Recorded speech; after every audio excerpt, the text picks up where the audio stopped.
राधे राधे। शनिवार व्रत की कथा। एक समय स्वर्गलोक में सबसे बड़ा कौन के प्रश्न पर 9 ग्रहों में वाद विवाद हो गया। विवाद इतना बढ़ा कि परस्पर भयंकर युद्ध की स्थिति बन गई।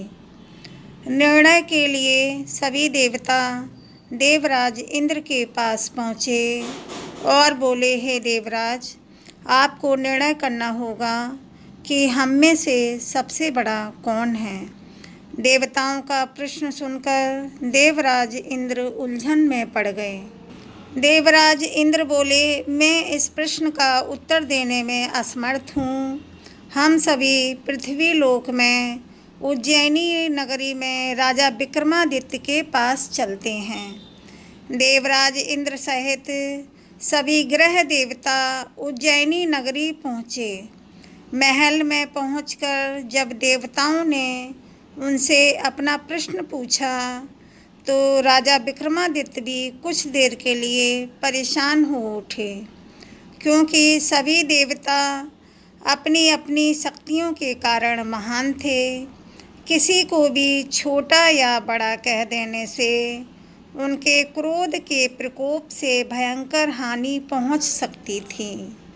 अचानक राजा विक्रमादित्य को एक उपाय सूझा और उन्होंने विभिन्न धातुओं, स्वर्ण, चांदी, कांसा, तांबा, सीसा, रांगा, जस्ता, अभ्रक व लोहे के 9 आसन बनवाए। धातुओं के गुणों के अनुसार सभी आसनों को एक दूसरे के पीछे रखवाकर उन्होंने देवताओं को अपने अपने सिंहासन पर बैठने को कहा।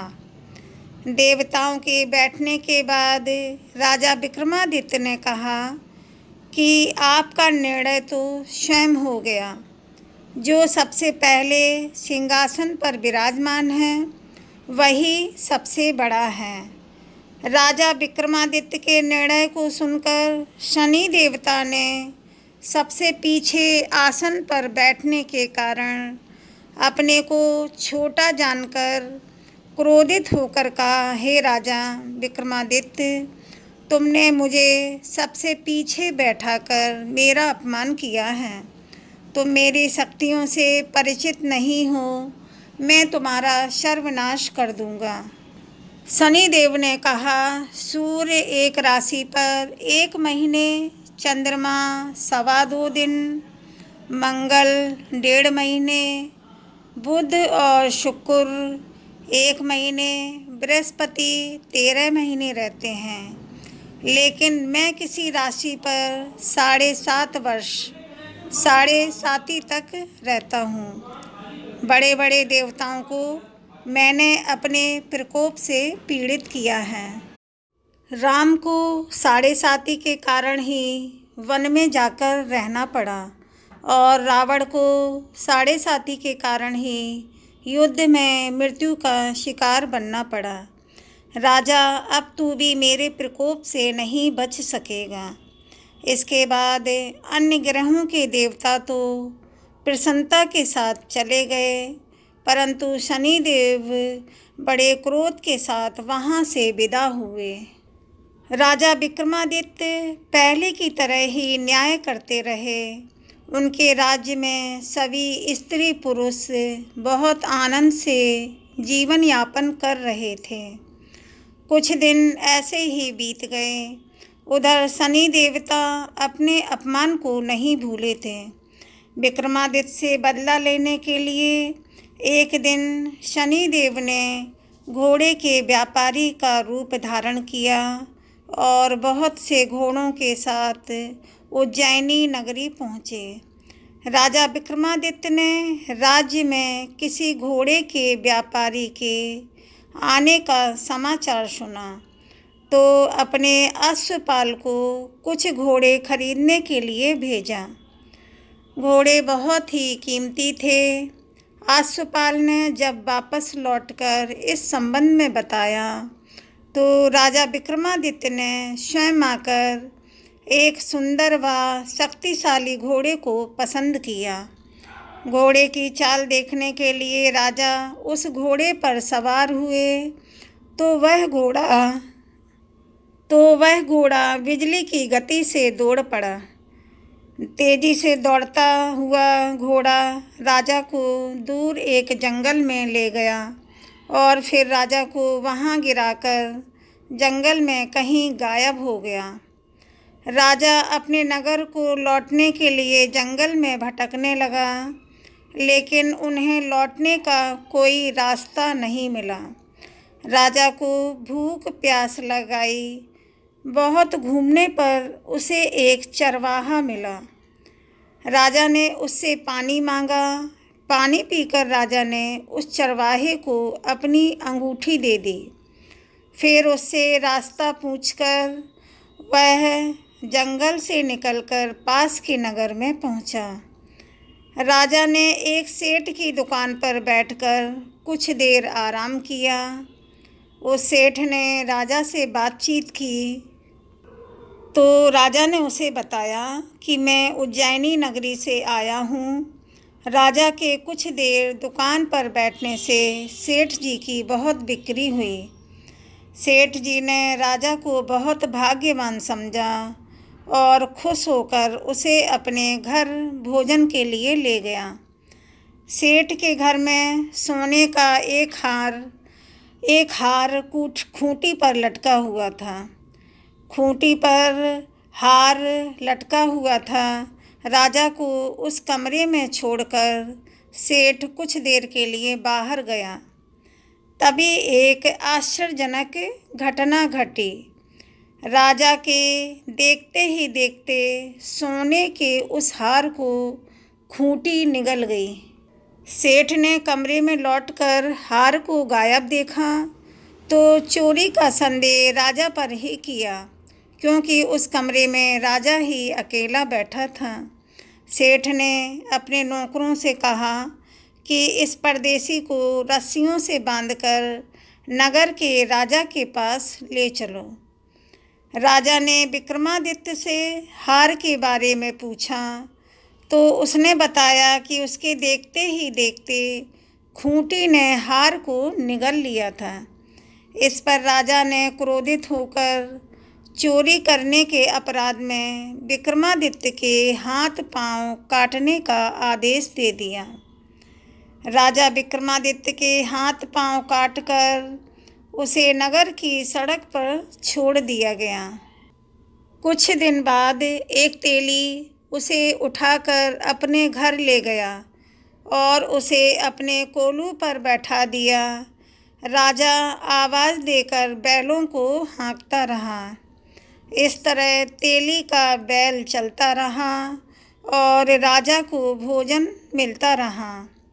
शनिदेव के प्रकोप की 7.5 पूरी होने पर वर्षा ऋतु प्रारंभ हुई और राजा विक्रमादित्य एक रात मेघ मल्हार गाना गा रहा था कि तभी नगर के राजा की लड़की राजकुमार मोहिनी रथ पर सवार उस तेली के घर के पास से गुजरी। उसने मेघ मल्हार सुना तो उसे बहुत अच्छा लगा और दासी को भेजकर गाने वाले को बुला लाने को कहा। दासी ने लौटकर राजकुमारी को अपंग राजा के बारे में सब कुछ बता दिया।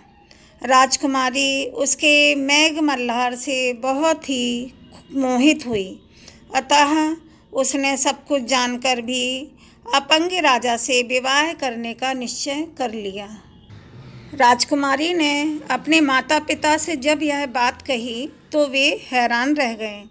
रानी ने मोहिनी को समझाया, बेटी तेरे भाग्य में तो किसी राजा की रानी होना लिखा है, फिर तू उस अपंग से विवाह करके अपने पांव पर कुल्हाड़ी क्यों मार रही है। राजकुमारी ने अपनी जिद नहीं छोड़ी। अपनी जिद पूरी कराने के लिए उसने भोजन करना छोड़ दिया और प्राण त्याग देने का निश्चय कर लिया। आखिर राजा रानी को विवश होकर अपंग विक्रमादित्य राजा से राजकुमारी का विवाह करना पड़ा। विवाह के बाद राजा विक्रमादित्य और राजकुमारी तेली के घर में रहने लगे।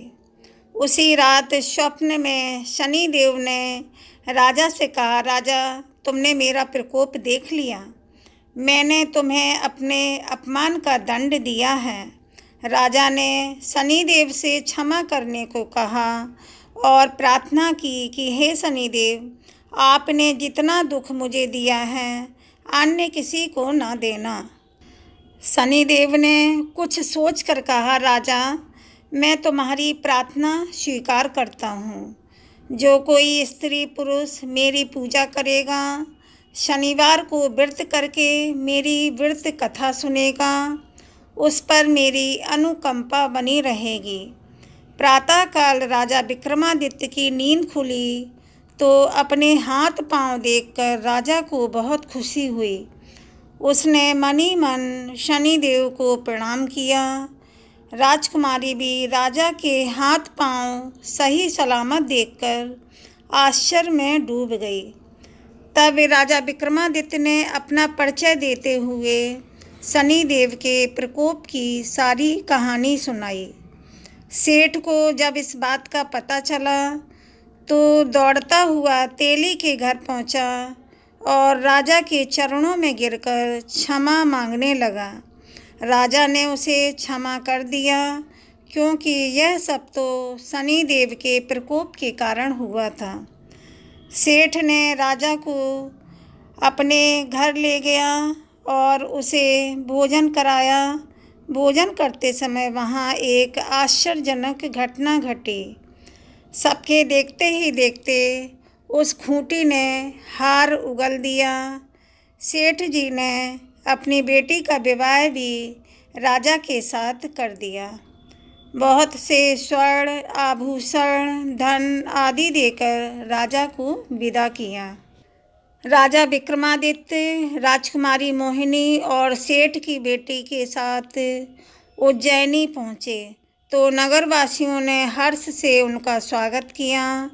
अगले दिन राजा विक्रमादित्य ने पूरे राज्य में घोषणा कराई कि शनिदेव सब देवों में सर्वश्रेष्ठ हैं। प्रत्येक स्त्री पुरुष शनिवार को उनका व्रत करें और व्रत कथा अवश्य सुनें। राजा विक्रमादित्य की घोषणा से शनिदेव बहुत प्रसन्न हुए।